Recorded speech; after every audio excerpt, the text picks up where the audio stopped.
எங்க பார்த்தாலும் லஞ்சம்தான். இது எப்போ முடியும்?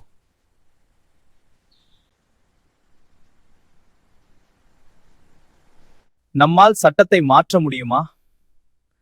என்னதான் சட்டம் ஏத்தினாலும் லஞ்சம் வாங்கக்கூடாது என்ற எண்ணம் அவரவர் மனதில் வரவேண்டும். லஞ்சம் வாங்குறவன் மட்டும் தப்பில்ல, அந்த நிலைமைதான் காரணம். டிபிக்காக வாங்குற கடன், அந்த நிலைமைதான் முதல் காரணம். பதவிக்கு வந்த பிறகு திடீரென்று வரும் மருத்துவ செலவு. அப்படியா?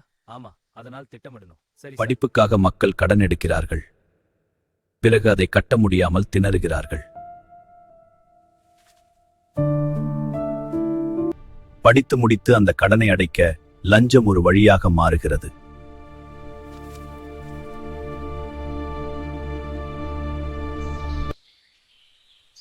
ஒரு மாற்று யோசனை எல்லாவற்றையும் மாற்ற முடியும்.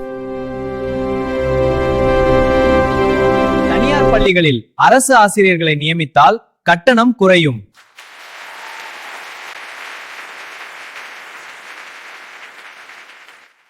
அரசு ஆசிரியர்களை நியமித்தால் எப்படி லஞ்சம் குறையும்? அதனால் நேர்மையானவர்கள் லஞ்சம் குறையும்.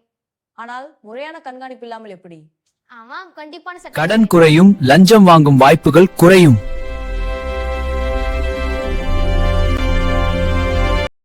பள்ளிகளில் மட்டுமல்ல, தனியார் கல்லூரிகளிலும் அரசு ஆசிரியர்கள் நியமிக்க வேண்டும். 5 நபர் தனியார் ஆசிரியர் என்றால் அதில் 2 நபர் அரசு ஆசிரியராக இருக்க வேண்டும். லஞ்சம் வாங்கினால் அரசு சலுகைகள் ரத்து. மாற்றம் நம்மால் தொடங்கலாம்.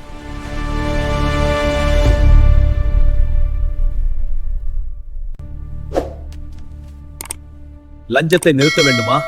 அதன் காரணத்தை நிறுத்துங்கள்.